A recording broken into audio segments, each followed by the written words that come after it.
Restaurant chain sued for discrimination. The lawsuit claims that Anna's House fired some of its managers for standing up against what they call discriminatory practices.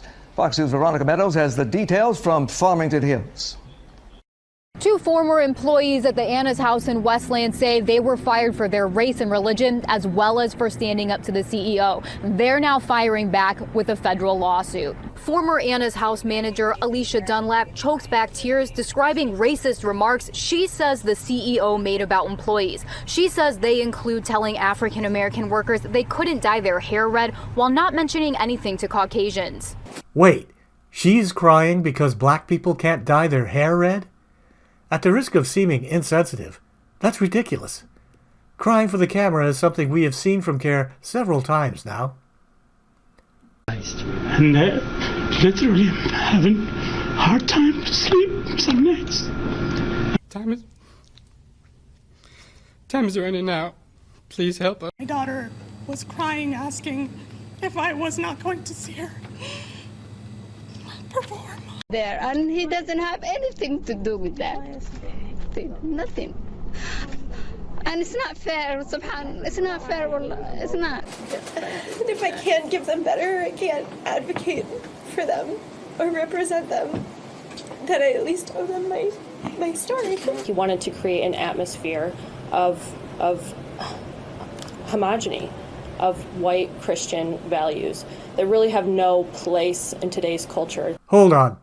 These people are warning us about the racism and bigotry of others, even filing a lawsuit against racism and bigotry, while they themselves are engaging in racism and bigotry? This turning of the facts upside down is something CAIR does frequently. Once you find them doing it, you see it all the time. Attorneys say racism inside Anna's house didn't end there. When she tells them that she's not going to tell a Muslim woman that she cannot wear her hijab, she's retaliated against. She's terminated for that offense. Again and again, Ms. Dunlap had to confront these vile and malicious beliefs. Meanwhile, an attorney for former employee Aliyah Dow, who's a practicing Muslim, says his stepdaughter was also hired to work at the popular breakfast spot. When CEO Josh Beckett found out she wore a hijab, he called up management, including Ms. Dunlap, and asked that she not be able to wear her jihad at work. Jihad is often a word that is weaponized against Muslims. Jihad is a word weaponized against Muslims? In any sense of the word that has importance to you as a non-Muslim, jihad means war. Against you. That's what it means. CAIR has weaponized this lawsuit, press conference, and news report against Josh Beckett. To create this sense that Muslims are inherently nefarious. Dow's attorney says her client was fired after asking for religious accommodations at work, despite being told he'd done a good job. Anna's House has 8 locations in Michigan, including Farmington Hills, Ann Arbor, and Westland. A statement from Beckett says Anna's House is aware of the lawsuit filed today. We have retained counsel and will defend against these claims in court. Anna's House has and continues to be a place that employs and serves people of all backgrounds and beliefs. But attorneys say Anna's House and Beckett should practice what they preach. We hope with this lawsuit he will get it and bring him clearly into 2020 instead of wallowing back in the 1950s. This is all part of CAIR's obsession with Donald Trump and white people. The two individuals right here is part of a bigger narrative of the anti-minority bias that is taking place and rising here in the United States of America.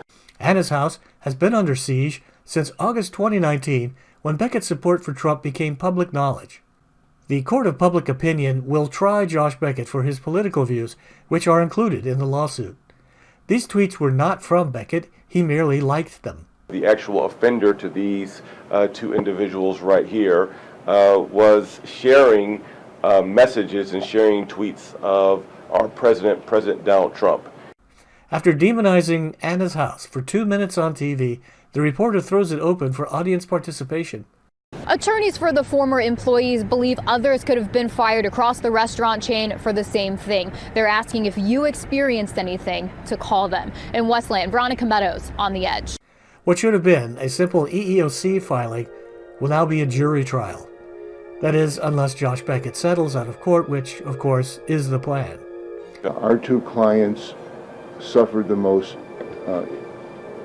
horrific, undignified treatment at the hands of the owner of Anna's house. They were humiliated, they were embarrassed, they were victims of discrimination. The message that we're sending today to the public is we all must resist what happened at Anna's house. Yes, it's a political movement now. We must all resist the white Christian ethno-state that Anna's house represents. However, it would be better to resist the Council on American Islamic Relations.